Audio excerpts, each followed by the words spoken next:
DTV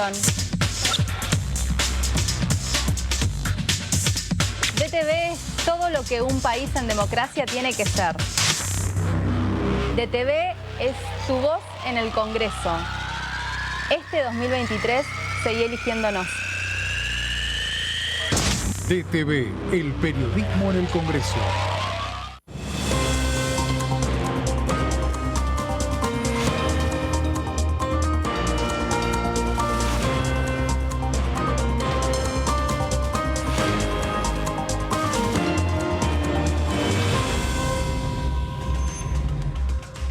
Hola, buen día, ¿cómo les va? Bienvenidos a DTV Noticias. Arrancamos así una nueva jornada de este mes de marzo.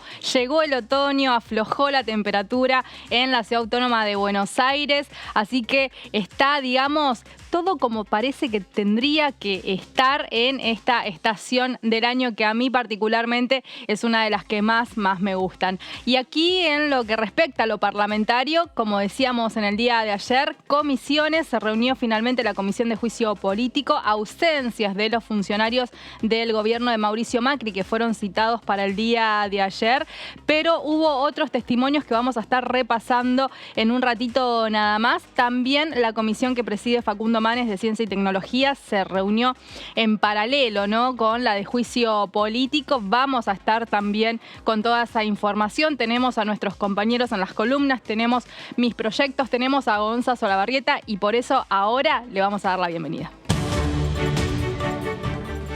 Muy buen día, Vero. Muy buen día para vos y para toda la audiencia de DTV Noticias. Buen día. Aquí estamos nosotros, muy cerquita de la puerta principal de la sala 2 del anexo C, donde por ahora las luces no se han prendido. Es temprano. Sabemos que igual de todas maneras, en breve, en minutos, vamos a tener seguramente el movimiento previo. Seguramente han dejado todo listo y todo preparado desde ayer.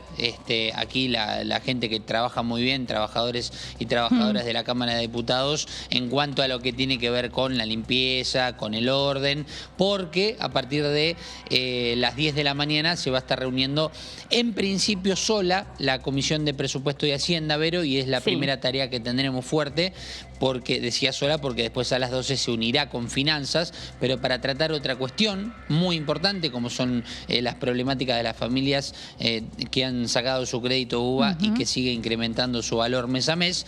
Pero antes, a las 10, Presupuesto y Hacienda tendrá que dar el ok, tendrá que aprobar finalmente para que tenga todos los giros este proyecto del fortalecimiento de la justicia penal en Santa Fe, haciendo el foco lógicamente en Rosario, en donde se crearán 50 puestos, por así decirlo, en cuanto a lo que tiene que ver con este fortalecimiento, entendiendo que se crearán fiscalías, defensorías, bueno, y que esto obviamente llevará un presupuesto, llevará un costo, un valor muy importante por el cual se ha trabajado, Vero, y que aproximadamente se estima que se gastará 1.500, un poquito más de 1.500 millones de pesos anuales solamente en cuanto a lo que tiene que ver con sueldos. Claro. ¿Sí, Vero? Para que se entienda esto a nivel anual para todas las personas que tendrán sus nuevos cargos. Perfecto, entonces vamos por partes, dijo algún asesino serial muy famoso.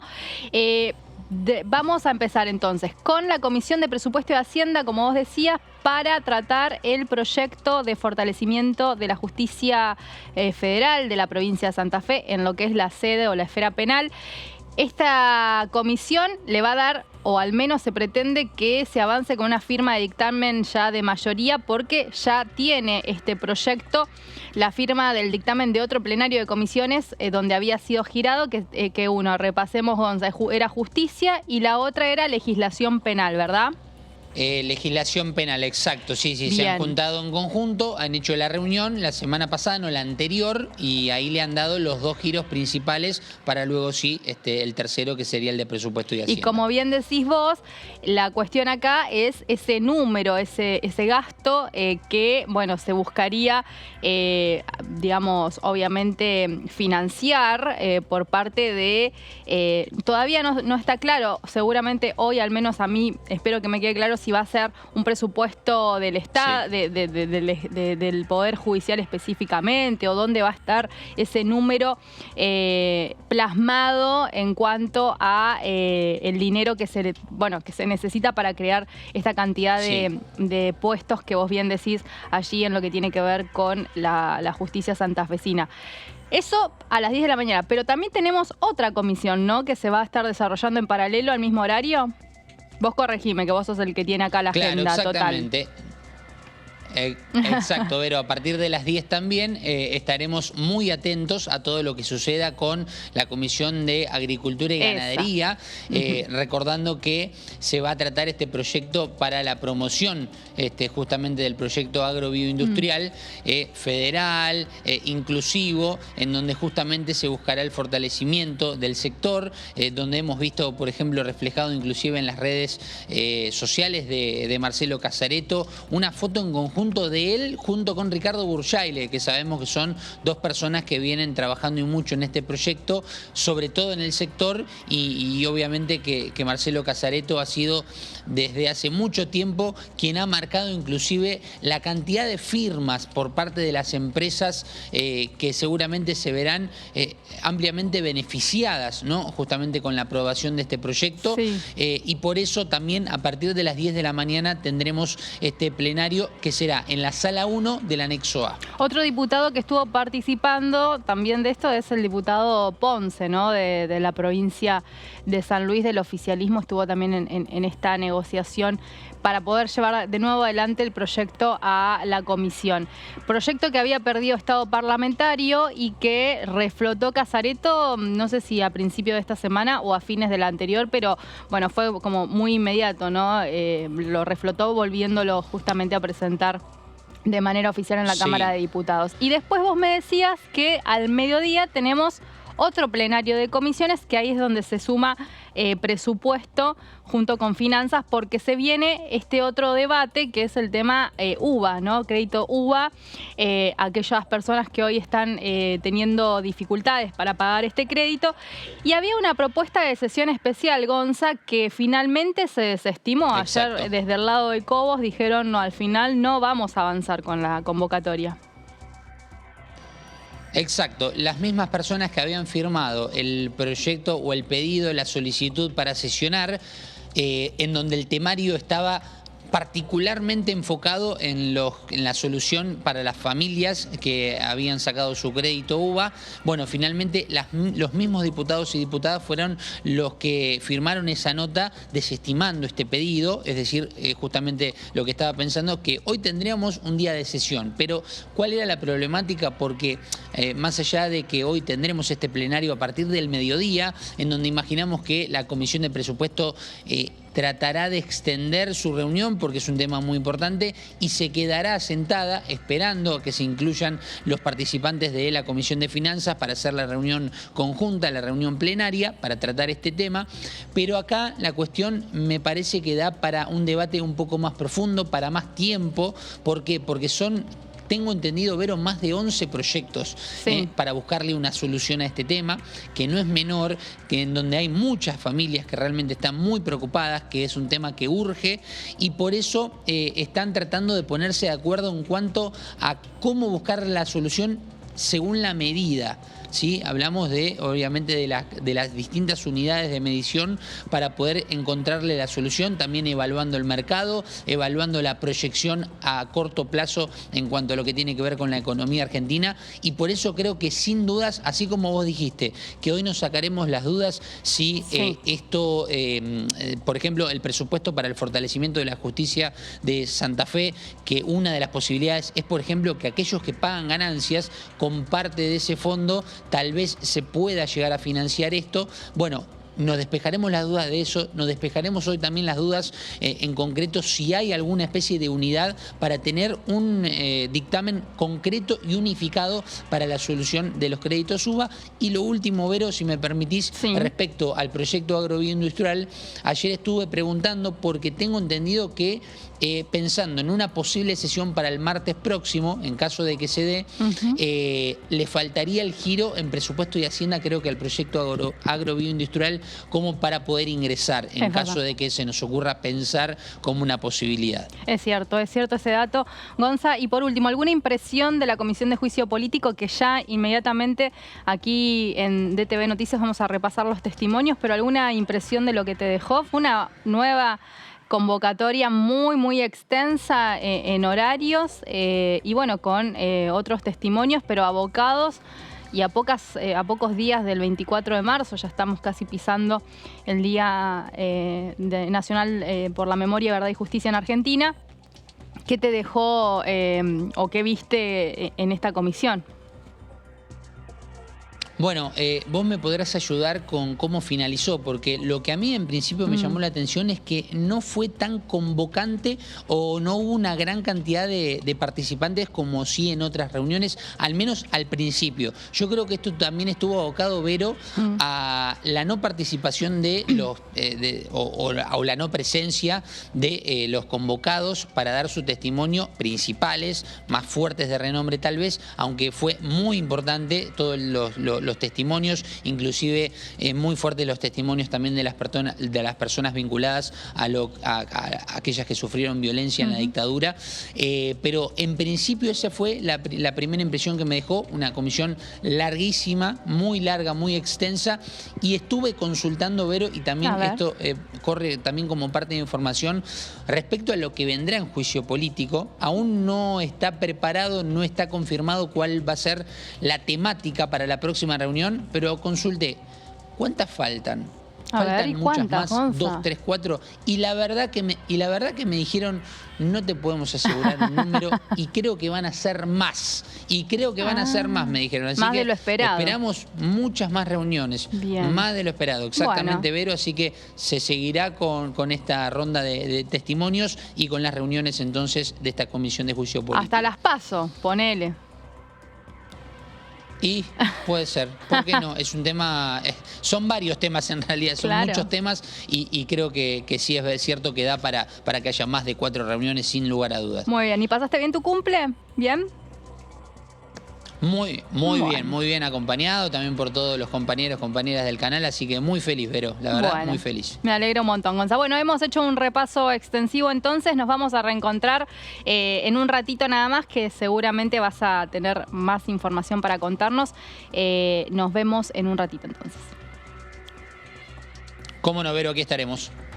Y entonces así decíamos que ayer se reunió la Comisión de Juicio Político que preside Carolina Gaylar. El tema fue ese fallo del 2017, un 2x1 hacia un represor, Muiña, se conoce justamente como el caso Muiña. Y ayer se escuchó el testimonio de una de las víctimas de este represor, al que le otorgaron ese beneficio en el año 2017. Lo que dicen las denuncias es que hubo un acuerdo ahí entre la Corte Suprema de la Nación y el gobierno de Mauricio Macri. Eso es lo que ahora se está investigando a partir de estos testimonios y vamos a empezar a repasarlos de esta manera. Luis Muiña, como usted bien dijo, integraba la patota paramilitar del Centro de Tortura y Detención, denominada SWAT, pero no por ellos, no era la autodenominada. Lo habíamos denominado los trabajadores del hospital. En burla por una serie que había, yo no sé, no la veía, pero los muchachos que la veían le habían puesto SWAT a ellos.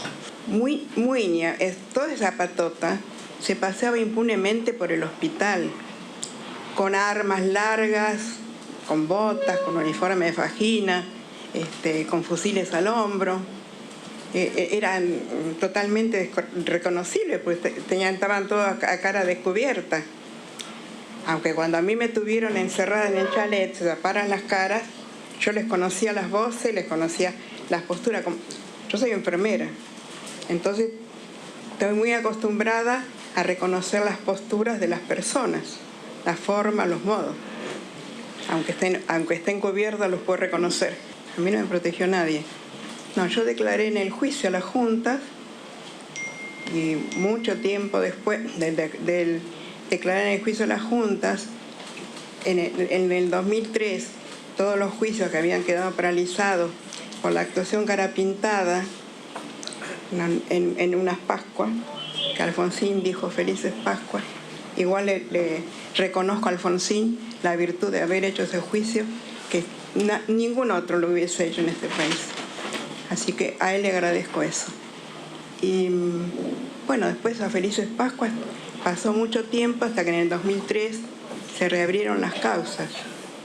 Y en el 2006 me convocó el doctor Rafecas, que era el juez de instrucción de la causa Posada. También amplió su testimonio Gladys Cuervo, que es la profesional que estábamos escuchando, que estuvo ayer, justamente hablando sobre su situación y cómo de alguna forma su pedido de justicia no fue atendido. En esta comisión también se definió ampliar la prueba y para eso convocar a otros periodistas a que puedan participar de ella. Vamos a repasar Jorge Lanata, Luciana Bertoia e Irina Hauser como testigos del proceso que se está llevando adelante en contra de los jueces de la Corte. En particular, en este caso, se habla de Rosenkraft, básicamente, como el apuntado principal.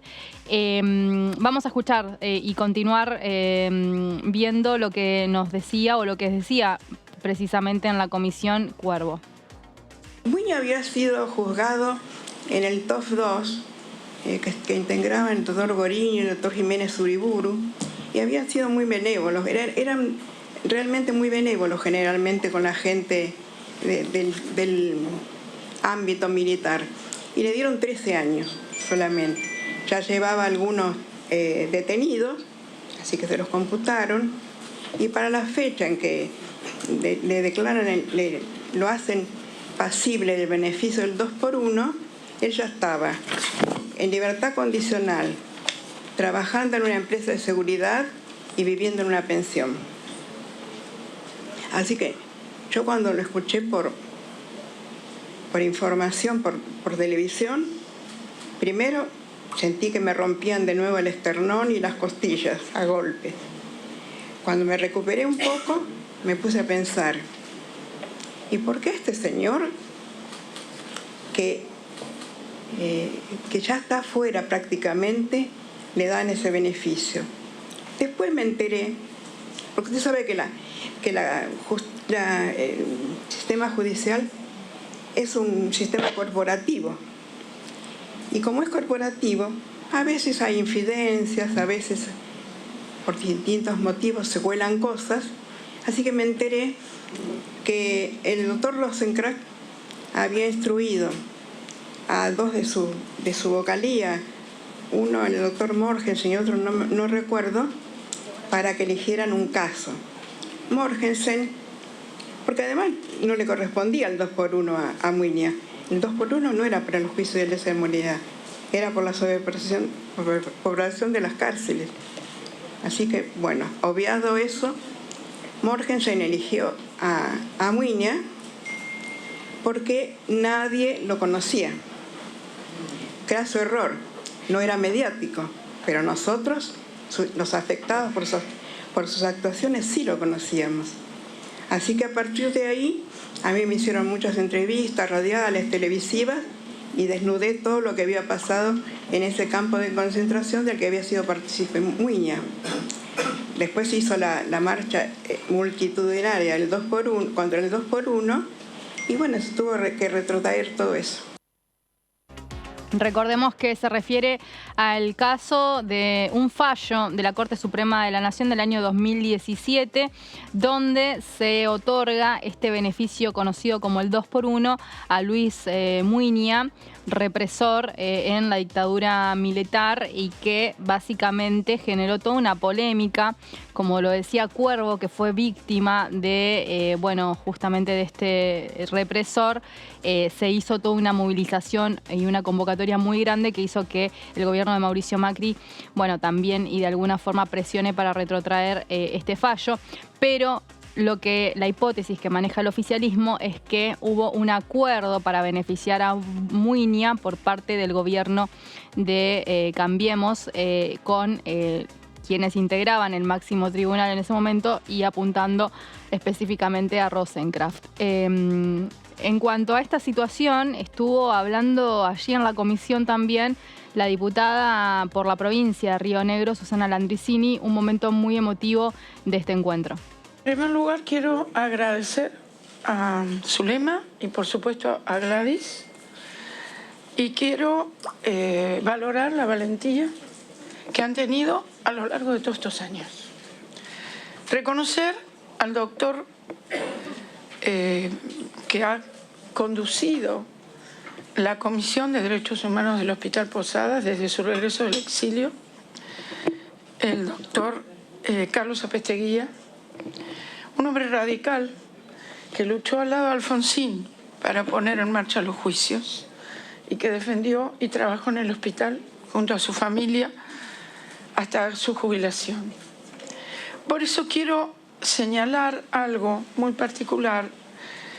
Cuando se cuestionó que se victimizó a Gladys o se podría victimizar a Zulema con preguntas, quiero señalar que aportar sobre el contexto de lo que pasó y reconstruir esa memoria con todo el cuidado, el respeto, el cariño, el afecto por quienes han sufrido esta persecución extrema, necesita estar presente. Pero también, por lo que dijo la diputada Oliveto, por construir memoria, algunos elementos tienen que estar grabados, testimoniados y conversados con todo el respeto. Y voy a decir esto porque lo sabe Zulema, como lo sabe Gladys. Yo soy hermana de un secuestrado con Gladys. Fueron arrojados de un auto juntos una madrugada en la zona de Hurlingham. Trabajaban en el Hospital Posadas también. Mi hermano no está aquí, está exiliado, se fue exiliado. Y yo puedo ayudar a reconstruir memoria de lo que vivió su mujer, su pequeña hija, mi madre, mi padre, yo misma. Y no es victimizar, es reconstruir memoria. Y es valorar la valentía de los que enfrentaron en dictadura y también en democracia, en tiempos oscuros, como señalaron algunas diputadas aquí, de la obediencia debida, el punto final, que por supuesto siempre rechacé. La necesidad de que esto quede como memoria activa para que nunca más de veras ocurra. Ahí pasaba entonces, la palabra de Landricini, siempre, buscando narrar una experiencia y, ¿no? con las palabras emocionantes de todo de lo que vivió en ese momento con el caso, con la situación de su hermano. Estuvo hablando en otro fragmento, pero también, antes de volver a escucharla, recordemos que ayer estuvo hablando Cristina Fernández de Kirchner en el cierre de esta cumbre que se desarrolló en el CCK del Grupo de Puebla, donde se hablaron de los derechos humanos. La vicepresidenta volvió a apuntar contra la justicia, volvió a hablar de una proscripción de su persona de cara a lo que son las elecciones, y vamos a repasar un poco porque en el testimonio ayer de Gladys Cuervo, que escuchábamos anteriormente, se cruzaba un poco esta mirada, ¿no? Ayer Cristina Fernández de Kirchner dijo que antes, las cuestiones las cometía el partido militar y ahora eso se trasladó a una función de lo que es el partido judicial, ¿no? Haciendo un paralelismo de cara al 24 de marzo y hablando un poco de lo que es hoy el partido judicial, relacionándolo con lo que eran los militares o el partido militar, como lo llamó ella. Seguimos escuchando a la diputada rionegrina. Yo no me podía anotar para testimoniar, tal vez podía haberlo hecho. Simplemente quiero dejar aquí este mensaje. Y también en reconocimiento a esos 11 que estuvieron en el chalet. Lugar oscuro, lugar tremendo, que en un hospital donde se da la vida, donde se nace, se mate. Y donde circulan enfermeras, médicos, auxiliares técnicos, hayan tenido que circular hombres armados que pusieron en riesgo y cuestionaron la vida de tantos y tantas. Entonces, juzgar a Miña, que fue también un torturador, mi propio hermano médico, y juzgar ese 2x1 de los jueces, es también poner ese contexto, por eso tiene que estar arriba de la mesa.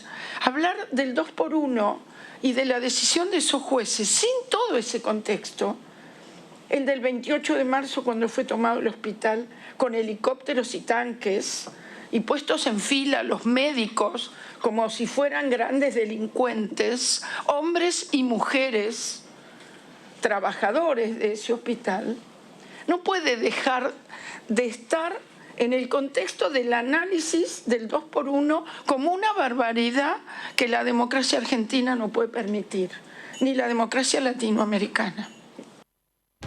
Y en esta hipótesis que maneja el oficialismo, como decíamos, de que hubo un acuerdo entre el gobierno de Mauricio Macri, por eso también se lo citó, recordemos, al ex ministro de Justicia de la Nación, Germán Garabano, que se excusó, dijo que tenía un viaje de trabajo en Córdoba, pero que estaba predispuesto o que quedaba a disposición específicamente de la comisión si se volvía a hacer una convocatoria o una citación.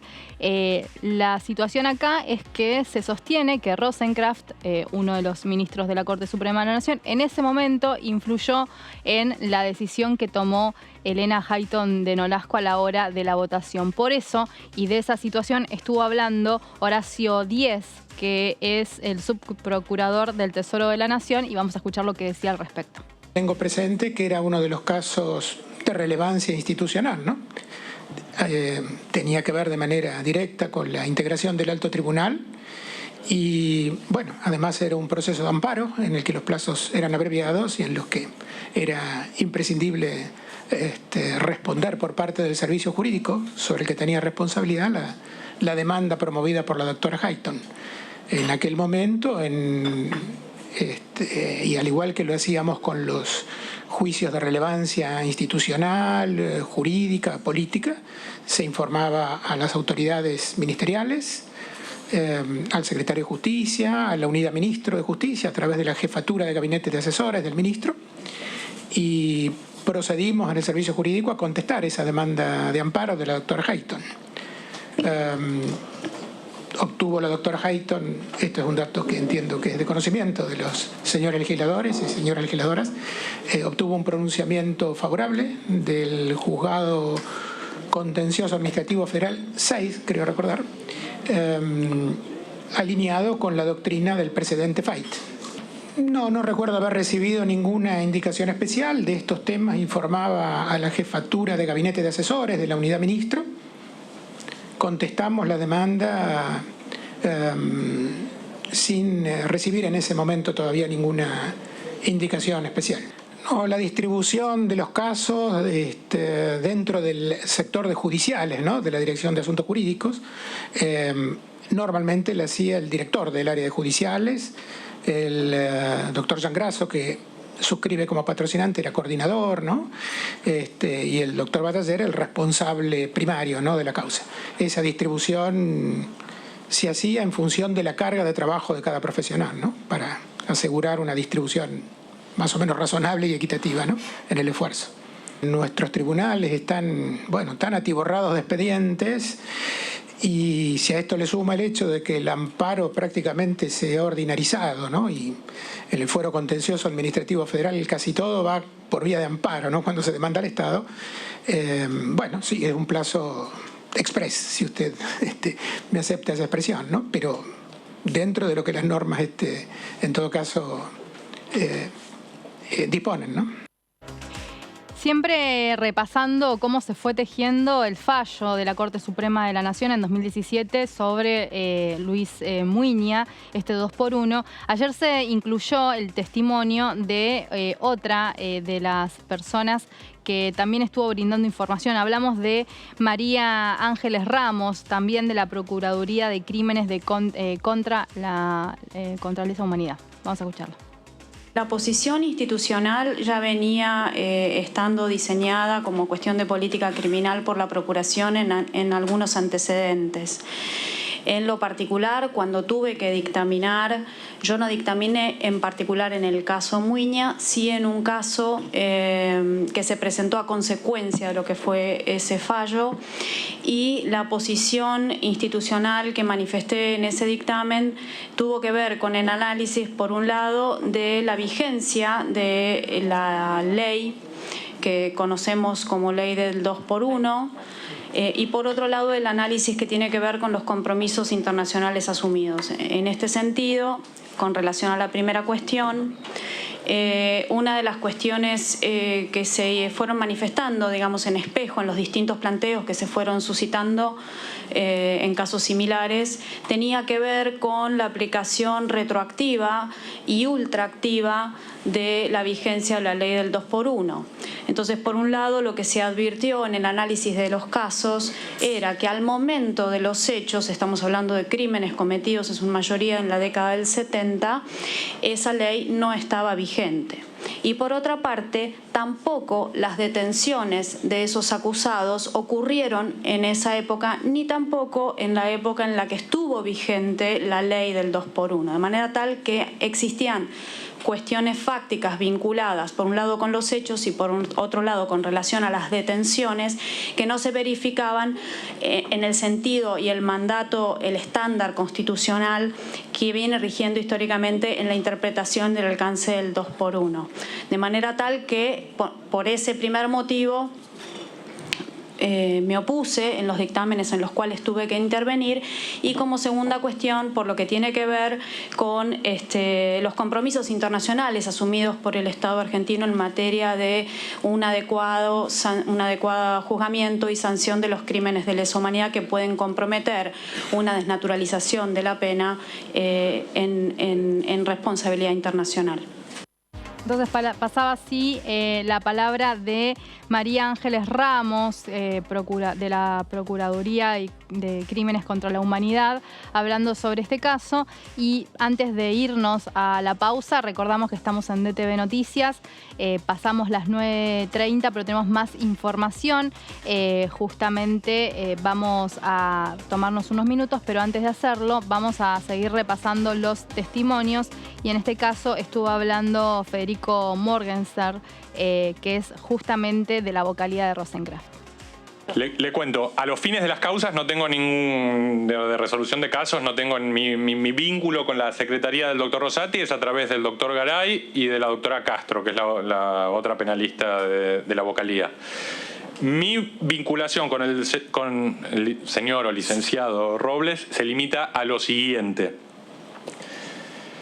Nosotros en la vocalía, me imagino como en todas las vocalías, recibimos permanentemente consultas de parte de la prensa acerca de la interpretación o el alcance de determinadas decisiones, ¿sí? Debido a lo que el doctor Rosenkrantz consideró son mis habilidades didácticas y debido a que yo estudié menos de un año, pero estudié periodismo hace como 20 años en la Universidad de las Madres de Plaza de Mayo, el doctor Rosenkrantz me encargó, a partir del 2017 más o menos, la tarea de ocuparme de esas consultas, que se producen, por lo menos de nuestro lado, solamente a partir de decisiones que ya son públicas, y para explicar las decisiones, digamos, yo no explico cómo votó el doctor Maqueda o el doctor Lorenzetti, yo explico el sentido y el alcance del voto del doctor Rosenkrantz y acá viene mi relación con Robles, cuando Rosenkrantz y Rosati votan de manera conjunta, yo le transmito a Robles cuál es la visión del ministro de Rosenkrantz acerca de ¿Cuál es el alcance jurídico y cómo debe ser comunicada una decisión? En algún momento usted dijo, me pareció, también estará en la versión taquigráfica, que usted no accedía al LEC 100. Nunca lo usé porque soy un infradotado en materia tecnológica. Ahora, ¿cómo hace para elaborar proyectos si la mayor parte o casi todas las causas están digitalizadas y usted no ingresa al LEC 100? Las imprimo. Las imprime. Y usted trabaja exclusivamente sobre papel. Sí. Bueno, muy bien. O hay una persona en la vocalía, en todo caso pido ayuda a mis compañeros para que me ayuden. Le digo por qué le aclaro esto, porque en una de las notas en la que usted aludió, o alguno de sus colegas, la de Martín Granoski en página 12, el periodista sugiere que yo inscribí ahí mi nombre para pasar a la historia, de qué sé yo. Yo ni sé usar el sistema. Tengo una clave asignada y no la uso. Quiero aclarar eso. Ya que habla de claves asignadas, las claves asignadas, por su experiencia, porque usted trabaja hace mucho tiempo ahí. No, 6 años. Bueno, mucho tiempo, 6 años, es un tiempo respetable como para saber cómo son las normas de la Corte. Sí. ¿Las claves asignadas son exclusivamente al personal letrado? No lo sé. La verdad que no lo sé. En el caso específico de su vocalía, por ejemplo, la del doctor Rosenkrantz.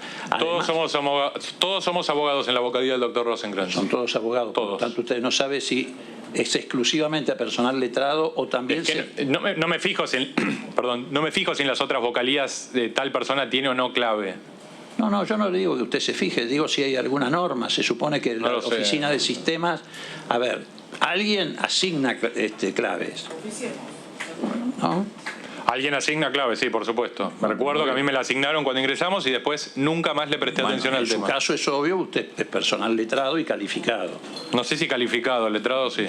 Bueno, letrado, está bien. Ironías aparte. Usted no, ninguna ironía. Bueno, está bien. Yo no estoy calificando su idoneidad. Yo le estoy preguntando a usted sobre si usted tiene clave y conoce que es para el personal letrado exclusivamente o no, porque para nosotros... No lo sé, diputado, no hay mala voluntad, no lo sé. No lo sabe. No lo sabe, perfecto. No lo sé. No lo sabe. Pero no lo sabe. Le aseguro que no le estoy ocultando nada. No lo sé, no. No lo sabe, perfecto. Bien.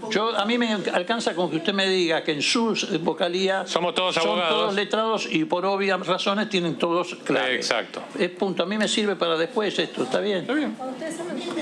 Si le sirve, mejor. Qué cosa la clave, ¿no? ¿Qué tendrá esa clave que, bueno, hizo que se genere toda esta situación allí en la Comisión de Juicio Político? Hasta acá hacemos el repaso de lo que dejó el trabajo del día de ayer. Anticipamos que ampliaron la prueba, pidieron ampliar la prueba y se aprobó también que se cite a 3 periodistas más. Decíamos Lanata, Bertoia y también Hauser. Van a ser citados y el trabajo continuará la semana que viene. Vamos a hacer unos minutos de pausa. Sigue DTV Noticias con más información, con Jessica Calcaño, también con Gonzalito Solabarrieta, con la sección Mis Proyectos. Así que quédense, es unos minutos nada más y nos reencontramos en breve.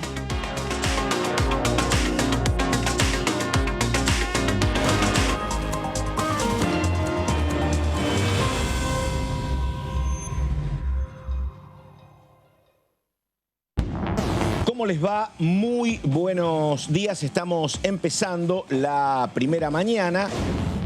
Las personas que accedieron al crédito UBA lo hicieron siguiendo un incentivo, un panorama de estabilidad que se presentaba del Estado Nacional.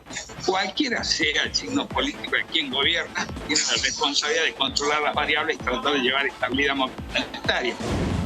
He acompañado un proyecto de ley que destraba de alguna manera esta situación y genera alivio a quienes son deudores y deudoras de los créditos UBA.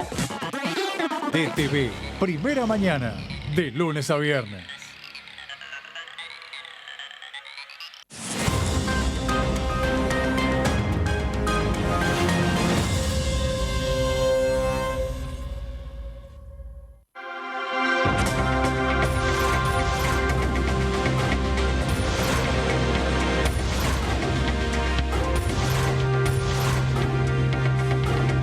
Ellos son tu voz en la primera edición. DTV, el periodismo en el Congreso.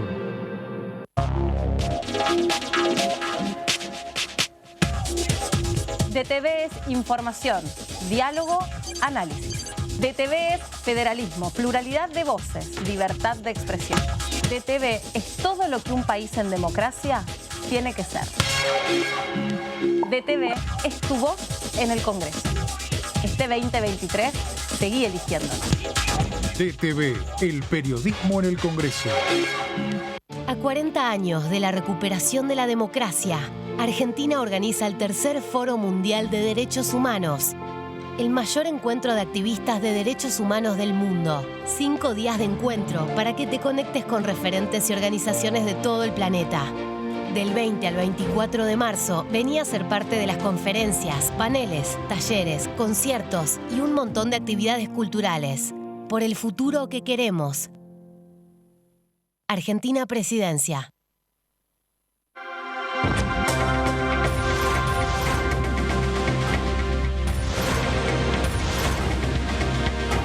Ellos son tu voz. En DTV, el resumen.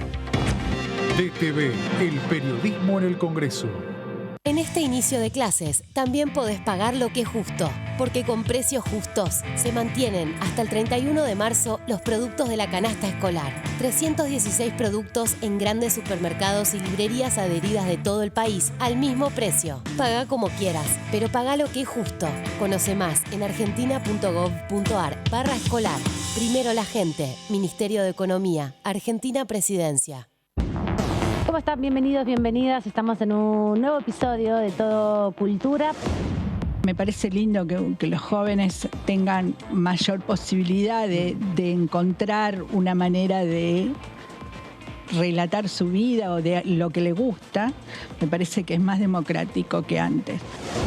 Digamos, ahora se va hacia lo menos, ya no se restaura tanto, sino conserva. Por eso cuando dijiste restauración, es conservación ahora, porque uno trata de poner la menos cantidad de material posible para que en el futuro, si alguien viene, puede poder volver atrás el proceso y volver atrás la obra como el original, como estaba. Todo Cultura, miércoles 23 horas.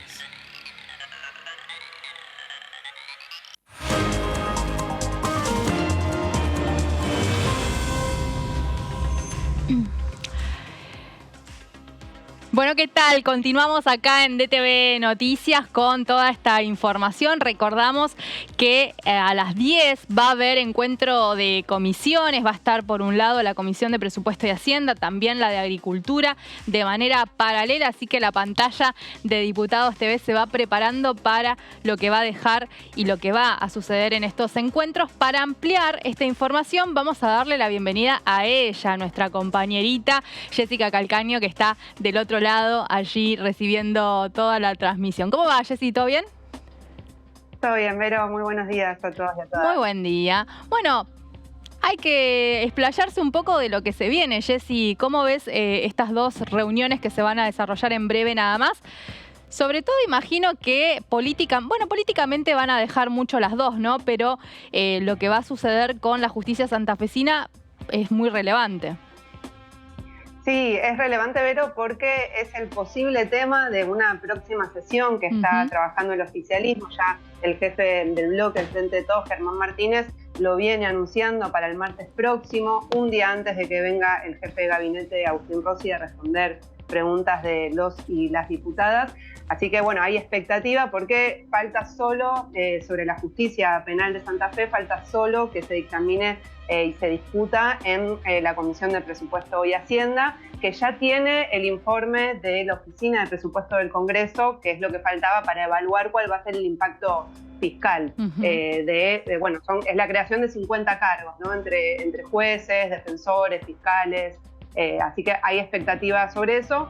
Y después creo que lo de agroindustria, bueno, hay una situación en el país que se vive de mucha sequía, hay preocupación por el ingreso de dólares, o sea que va a mermar producto de esta sequía, con lo cual creo que va a estar un poco también atravesado por ese debate. Bien, ¿y qué te iba a decir, Jessy? Y hablando de sesiones, ¿podría ser entonces un tema que pueda ir al recinto el 28, como se espera, o al menos pretende el oficialismo llevar adelante una sesión especial? ¿El de agroindustria decís? No, el de la justicia. Ah, el de la justicia de Santa Fe, sí, porque o sea, teniendo en cuenta la paridad y la dificultad que hay para poder conseguir el quórum, precisamente el debate alrededor de la justicia de Santa Fe es el único proyecto por el momento que tiene el consenso de todas, de las fuerzas mayoritarias, ¿no? No sé si de todas, pero por lo menos de las fuerzas mayoritarias que podrían construir ese quórum. Estratégicamente es una buena iniciativa para colar en el recinto, más allá de que obviamente es importante, la situación de Rosario es urgente, pero desde un punto de vista político para el oficialismo es, digamos, beneficioso. ¿Por qué? Porque tenés 19 legisladores de la provincia de Santa Fe que atraviesan todos los partidos que ese día se van a sentar para dar el quórum, ¿no? Sí, y hay presión también por los hechos de público conocimiento que suceden en la ciudad de Rosario. También estuvo hace muy poquito el ministro de Seguridad, Aníbal Fernández, donde fue consultado también sobre esta cuestión. Así que hay expectativa en encontrar una solución que igualmente cuando los diputados y las diputadas debatieron en el plenario de comisiones hace unos días, aclararon que los efectos de este proyecto de aprobarse no es que van a ser inmediatos tampoco, porque crear 50 cargos, es todo un desarrollo institucional que va a llevar su tiempo. Que se fije el gobierno que viene, básicamente. Y podría ser.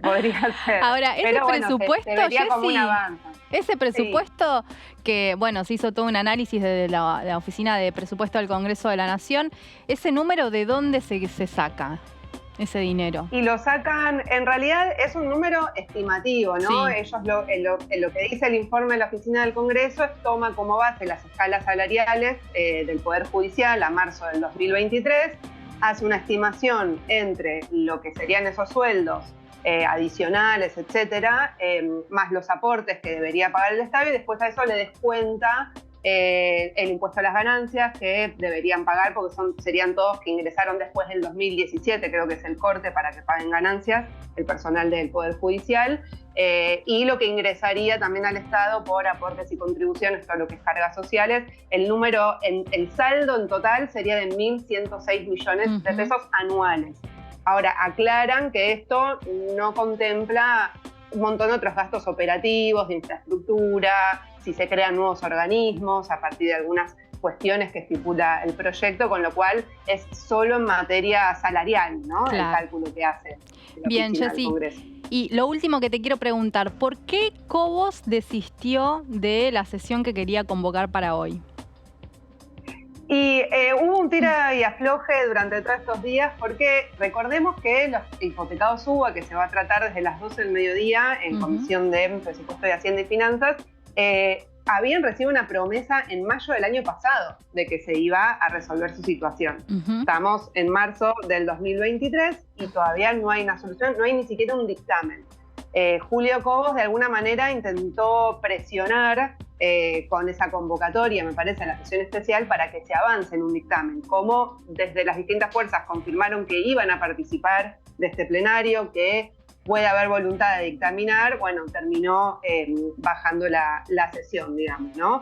Pero con el compromiso de que se avance una discusión, son 11 los proyectos que se van a tratar en el día de hoy. Hubo distintas reuniones informativas, pero la solución es compleja, hay muchas diferencias entre los distintos bloques, incluso al interior de los bloques también hay posiciones enfrentadas con respecto a qué solución ofrecer a los hipotecados UBA, porque además uno de los argumentos es que el 70% de esos créditos los otorgaron bancos públicos, nación, ciudad, provincia.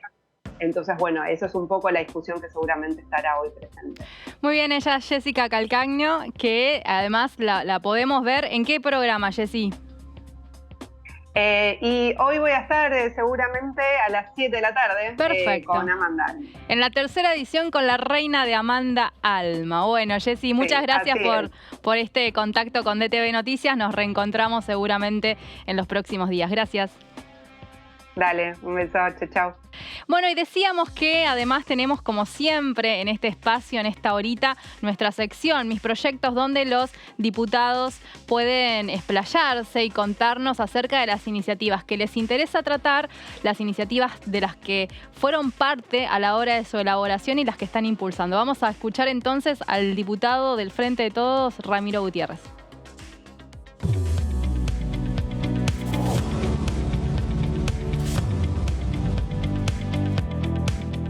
Soy Ramiro Gutiérrez, diputado de la Nación Argentina. Mi especialidad son los temas de justicia y seguridad.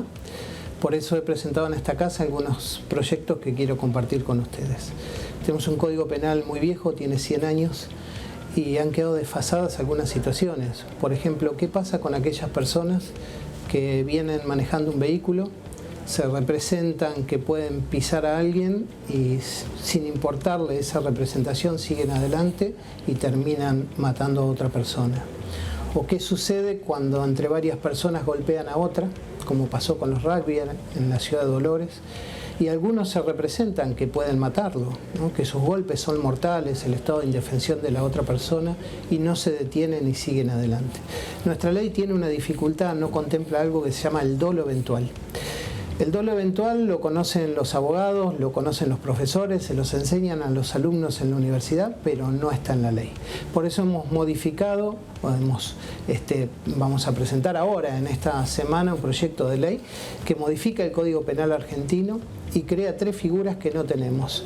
No hay definición de dolo, no hay definición de culpa, no hay definición de las lesiones o los homicidios preterintencionales, que es el que, por ejemplo, golpea a una mujer embarazada y termina produciendo la muerte de la criatura que estaba por nacer.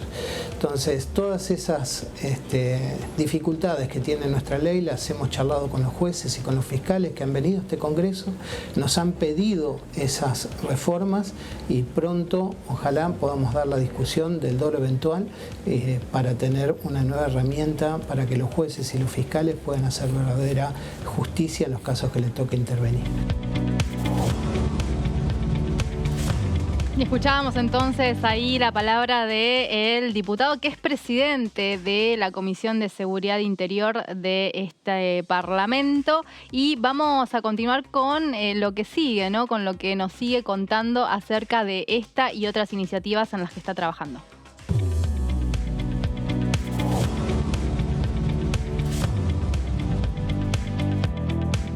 También tenemos fuertes problemas con las jurisdicciones de las fuerzas que intervienen en los delitos. Algunos dicen, por ejemplo, en Rosario debe intervenir la Policía de Rosario, otros dicen debe intervenir la Policía Federal, otros dicen qué pasa con las fuerzas preventivas locales. Bueno, hemos presentado un proyecto que modifica la Ley de Seguridad Interior. Es una ley que debe tener casi 30 años, la Ley de Seguridad Interior, que es la que diagrama el servicio de seguridad para todos los habitantes de la República Argentina. Ni teléfono celular existía cuando esa ley se promulgó. El delito muta, cambia, es muy veloz y requiere que el Estado también se adecue a esa forma de delictuosidad, lo persiga y pueda poner a raya y tras las rejas a los delincuentes. Por eso creamos una ley que modifica la Ley de Seguridad Interior y crea la posibilidad de armar fuerzas multipropósito, interagenciales, armadas con todos los elementos que el Estado tiene, sin distinguir si es local, nacional o provincial. Cuando hay una situación conflictiva, el Estado se traslada a ese lugar, arma un comando, convoca a todas las fuerzas, se establece una jurisdicción como paraguas nacional donde van a intervenir todos esos elementos del Estado y se ataca con todo nuestro poder a esa delictuosidad hasta hacer bajar los índices, llevar tranquilidad y paz a los ciudadanos. Ese sistema hoy no existe, ya la ley está presentada, esperemos dar la discusión. Y también el diputado Gutiérrez estuvo hablando sobre los bienes restituidos. Vamos a escuchar la propuesta que tiene respecto a este tema.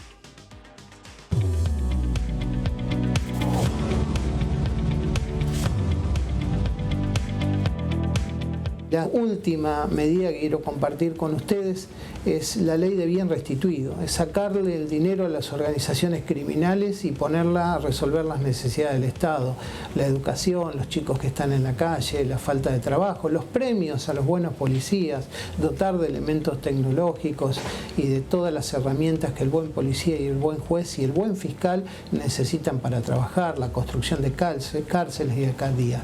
Todo eso se debe financiar con el dinero de las organizaciones criminales. El año pasado vinieron al Congreso de la Nación Argentina los fiscales antimafia de Italia. Ellos trabajan con estas herramientas. La Fundación Libera, que es la que nuclea las organizaciones civiles que van a recibir los dineros producto de las acciones ilícitas, sacarle los bienes a los delincuentes, dárselas a las sociedades de la vida civil, es una tarea que el Estado tiene que hacer y debemos de financiarlos para financiar el Estado.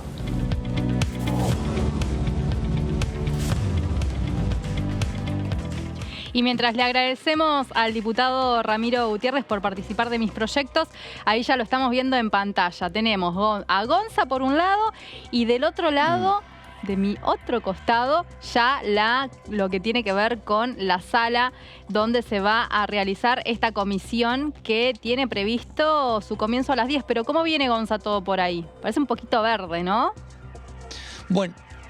Sí, por ahora está bastante tranquilo, pero ¿por qué? Porque están reunidos en el bloque en estos momentos los diputados, al menos oficialistas, para luego sí venir todos juntos, así que imaginamos, Vero, que a la cabeza, lógicamente, con Carlos Salomón Heller, el presidente de Presupuesto y Hacienda, la comisión aquí de la Cámara de Diputados de la Nación, encabezará la fila y todos vendrán detrás de él seguramente acompañados por todo el bloque. Entonces, seguramente en 10 minutos, imagino que aquí estarán todos ya presentes ocupando sus asientos para el comienzo de la misma. Perfecto, Gonza, nos quedamos con vos en la continuidad informativa porque acá nos vamos a encolumnar nosotros atrás de Pato Méndez, que ya llega con su equipo para, bueno, justamente seguir ampliando esta información. Nosotros dos nos reencontramos mañana, Gonza, y con ustedes también nos encontramos mañana a las 9 de la mañana en DTV Noticias. Chau, chau.